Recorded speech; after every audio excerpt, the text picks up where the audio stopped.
देखो वैसे तो कल हमने स्ट्रक्चर डिस्कस कर लिया था, है ना, थोड़ा स्पेसिफिक और देख लेते, अभी डायग्रामेटिक रिप्रेजेंटेशन थोड़ा अच्छा करते, है ना। तो यहाँ पे सब कुछ चीजें दी गई है कि लंग्स का स्ट्रक्चर है, लंग्स के अंदर और क्या क्या चीजें हमें देखने को मिलती है। तो फिर से एक बार डिस्कस कर लेते कि क्या क्या चीजें यहाँ पे देखने को मिलती है विद डिस्क्रिप्शन। तो कल हमने डिस्क्रिप्शन डिस्कस मतलब नॉर्मली इन जनरल डिस्कस किया था, अभी डिस्क्रिप्शन यहाँ पे लिखा हुआ है तो आपको फिर से अच्छे से समझ में आएगा, ठीक है। तो कल हमने क्या बोला था कि पूरा का पूरा जो लंग्स का स्ट्रक्चर प्रेजेंट रहता है वो कहाँ पे प्रेजेंट रहता है, वो प्रेजेंट रहता है थोरैसिक कैविटी के अंदर।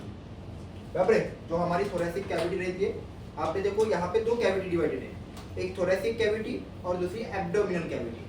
और ये दोनों कैविटी को डिवाइड करने वाला जो एक एरिया, एक सेप्टम जो प्रेजेंट रहता है, उस सेप्टम को हम यहाँ पे क्या बोलते हैं, डायफ्राम। यहाँ पे लिखा है, देखो यहाँ पे muscular septum found in mammals, ठीक है, जो कि डोम शेपेड रहता है ना। और इसका मेन रोल क्या रहता है, ये सबसे इंपॉर्टेंट रोल को प्ले करता है रेस्पिरेटरी मैकेनिज्म के अंदर, ठीक है। और इसका और एक रोल क्या है कि ये दो कैविटीज को डिवाइड करता है, एक अपर कैविटी और एक लोअर कैविटी। अपर कैविटी जो रहेगी वो रहेगी थोरैसिक कैविटी, और लोअर कैविटी जो रहेगी वो रहेगी एब्डोमिनल कैविटी, ठीक है। तो थोरैसिक कैविटी के अंदर पूरा का पूरा लंग्स का स्ट्रक्चर हमें यहाँ पे देखने को मिलता है, ठीक है। तो स्टार्ट करते हैं मेम्ब्रेन्स के रीजन से। लंग्स के जो मेम्ब्रेन्स रहता है ना, उसके बारे में थोड़ा बात करते हैं। यहाँ पे क्या दिखा है, क्या बोला गया, देखो यहाँ पे lungs is covered by the double membrane, ठीक है ना। लंग्स जो रहता है वो डबल मेम्ब्रेन से कवर्ड रहता है। सिंपल हम इसको एक नाम देते हैं, that is the pleural membrane, ठीक है। लंग्स के अंदर जो मेम्ब्रेन्स पाई जाती है इसको हम यहाँ पे क्या बोलते हैं, प्लूरल मेम्ब्रेन। देख सकते हो आप यहाँ पे, देखो यहाँ पे इनर साइड में और एक मेम्ब्रेन है और बाहर साइड में और एक मेम्ब्रेन है, ठीक है।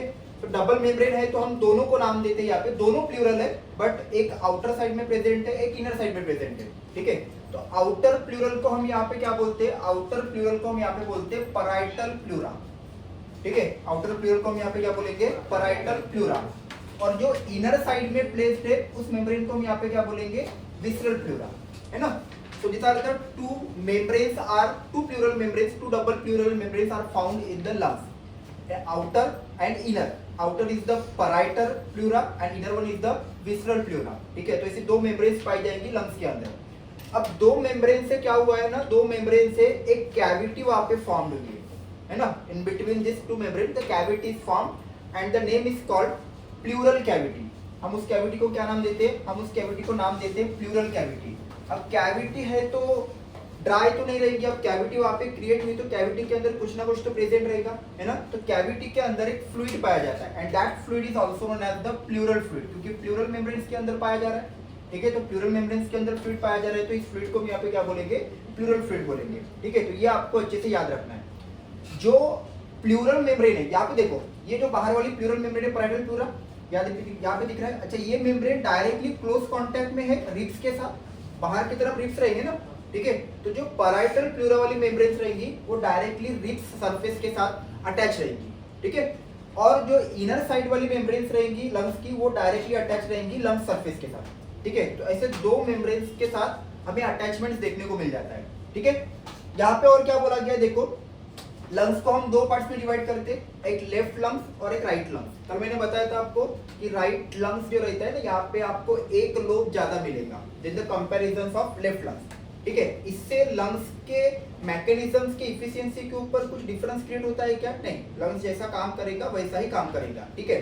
बस लेफ्ट लंग्स थोड़ा टिल्ट क्यों हुआ है, लेफ्ट लंग्स थोड़ा छोटा क्यों हुआ है, एक लोब कम क्यों हुआ है, क्योंकि यहाँ पे ना लेफ्ट साइड में यहाँ पे देखो एक नॉच जैसा स्ट्रक्चर क्रिएट हुआ है। इस नॉच को हमने कल कार्डियक नॉच बोला था, ठीक है, क्योंकि यहाँ पे क्या प्रेजेंट रहता है, यहाँ पे प्रेजेंट रहता है हार्ट, ठीक है। तो हार्ट के वजह से ना यहाँ पे जो ये रीजन्स है ये थोड़ा स्पेसिफाई हो गया है ना, थोड़ा कम हो गया है, इसलिए यहाँ पे एक और ज्यादा को लोब नहीं आ सका, ठीक है। तो इसलिए लेफ्ट साइड वाले लंग्स के बारे में अगर हम बात करेंगे तो लेफ्ट साइड वाले लंग्स में हमें सिर्फ दो ही लोब देखने को मिलते हैं, जबकि राइट साइड वाले लंग्स में अगर हम बात करेंगे तो राइट साइड वाले लंग्स में हमें तीन लोब देखने को मिलते हैं, ठीक है।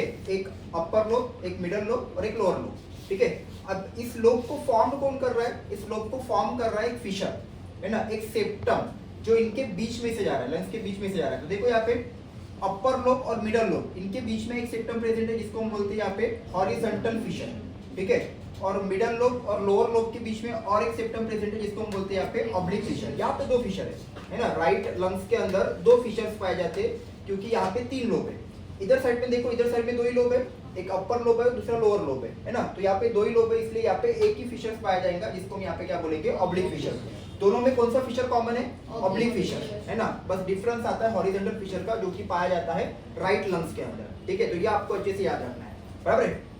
अब लंग्स के अंदर देखो, लंग्स के अंदर स्ट्रक्चरल एंड फंक्शनल यूनिट कौन है, लंग्स के अंदर स्ट्रक्चरल एंड फंक्शनल यूनिट जो पाया जाता है उसको हम बोलते हैं एल्वेओलाई। छोटे छोटे ग्रेप्स लाइक स्ट्रक्चर जो लंग्स के अंदर पाए जाएंगे। मैंने कल ही बताया था आपको कि इस बॉक्स के अंदर ऑक्सीजन नहीं आएगा, ऑक्सीजन एग्जैक्टली कहाँ पे आएगा, इन एल्वेओलाइज के अंदर, जो छोटे छोटे ग्रेप्स लाइक स्ट्रक्चर्स लंग्स के अंदर पाए जाते हैं। ठीक है, तो इन ग्रेप्स लाइक स्ट्रक्चर्स के अंदर हमें ऑक्सीजन देखने को मिलेगा। बहुत छोटे छोटे ग्रेप्स लाइक स्ट्रक्चर्स प्रेजेंट रहते हैं, है ना। अप्रोक्सीमेटली अगर इनकी बात करते हैं तो कितने एल्वेओलाइज प्रेजेंट रहते हैं, तो nearby 300 millions of alveoli present in a total. ठीक है, लंग्स के अंदर अगर हम बात करते तो 300 एल्वेओलाइज जो रहेंगे वो लंग्स के अंदर प्रेजेंट रहेंगे, और इन्हीं पूरे 300 मिलियंस एल्वेओलाइज के अंदर ऑक्सीजन आता है, जिससे कैरिंग कैपेसिटी बढ़ती है। ठीक है, ऑक्सीजन की कैरिंग कैपेसिटी क्या होती है, इंक्रीज होती है। नॉर्मली अगर ऑक्सीजन इस बॉक्स के अंदर आता ना तो उतना ज्यादा ऑक्सीजन नहीं आ पाता जितना ज्यादा ऑक्सीजन इस एल्वेओलाइज के अंदर आता। क्यों, क्योंकि एल्वेओलाइज जो रहते हैं ना वो सरफेस एरिया को इंक्रीज कर रहे हैं। ठीक है, जिससे more amount of oxygen can enter inside the lungs. ठीक है, जिससे क्या हो रहा है, लंग्स के अंदर बहुत ज्यादा ऑक्सीजन जो है वो इंटर कर रहा है। ठीक है, तो इसलिए यहाँ पे एल्वेओलाइज का स्ट्रक्चर दिया गया है ना। तो ये चीजें आपको यहाँ पे याद रखना है। फिर उसके बाद क्या बोला गया है, जो एल्वेओलाइज रहते हैं ना वो एल्वेओलाइज एक लेयर से कवर्ड रहते हैं, जिसको हम यहाँ पे बोलते हैं स्क्वैमस लेयर। ठीक है, स्क्वैमस लेयर बॉडी के अंदर बहुत सिंपल लेयर पाई जाती है ना, बहुत सिंपल फॉर्मेशन रहता है इस लेयर का, और बहुत थीन लेयर रहती है। तो आपको याद रखना है स्क्वैमस सेल्स ऑफ एल्वेओलाइज, जिसको हम यहाँ पे एक नाम देते हैं, इसको हम बोलते हैं न्यूमोसाइट सेल्स, है ना, या न्यूमोसाइट्स रीजन, याद रखना है। और फैगोसाइटोटिक सेल्स भी एल्वेओलाइज के अंदर पाए जाते हैं, और फैगोसाइटोटिक सेल्स का मैंने नेचर बताया था आपको कल, है ना। अगर लंग्स के अंदर कुछ भी इंफेक्शन होता है तो उस इंफेक्शंस को मारने के लिए, उस इंफेक्शंस को किल करने के लिए और लंग्स को प्रोटेक्ट करने के लिए वहां पे कुछ इम्यून सेल्स पाए जाएंगे, कुछ फैगोसाइटोटिक सेल्स पाए जाएंगे। उन फैगोसाइटोटिक सेल्स को हम यहाँ पे क्या बोलेंगे, डस्ट सेल्स, है ना। यहाँ पे दिया गया डस्ट सेल्स करके, तो ये आपको अच्छे से याद रखना है ना।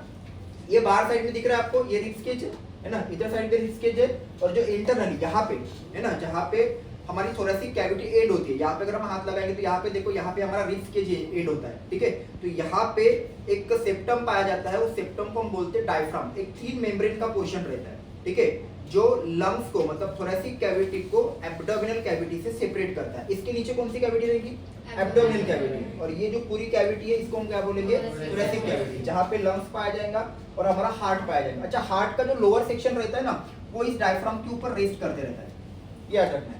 ठीक है, बराबर है, पूरा मतलब हार्ट का जो लोअर सेक्शन रहता है, जो टिप सेक्शन रहता है नीचे वाला, ठीक है, तो वो हार्ट का जो सेक्शन रहता है वो ना यहाँ पे डायफ्राम्स के अंदर जनरली रेस्ट करते रहता है, ये आपको याद रखना है। जब हम नॉर्मल रेस्पायर्ड मतलब नॉर्मली हम रेस्पिरेशन नहीं करते ना, तब ये डोम शेप का रहता है। जब हम रेस्पिरेशन करते हैं तो रेस्पिरेशन से क्या होता है, ऑक्सीजन हमारे लंग्स के अंदर आता है, तो जिससे लंग्स हमारे फूल जाते हैं। देखो हम सांस लेते हैं ना, बराबर है, हम क्या करते हैं, सांस लेते हैं, जब योगा वोगा करते हैं हम, तब हम सांस लेते हैं तो हमारी थोरेसिक कैविटी इंक्रीज होती है। ठीक है, तो जब हम थोरेसिक कैविटी इंक्रीज होती है ना, तब प्रेशर इस डायफ्राम के ऊपर आता है, और ये डायफ्राम अभी आपको जो डोम शेपेड दिख रहा है, बोट शेपेड दिख रहा है ना, बोट जैसा, ठीक है, ये क्या हो जाता है, ये हो जाता है फ्लैट। ठीक है, बराबर है, जब इसके ऊपर प्रेशर आएगा, आप देखो यहाँ पे प्रेशर आएगा तो ये नीचे दबेगा।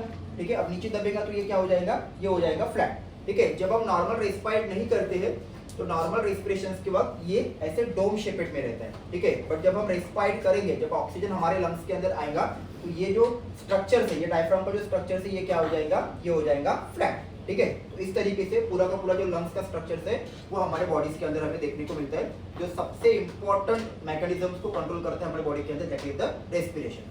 समझा? अरे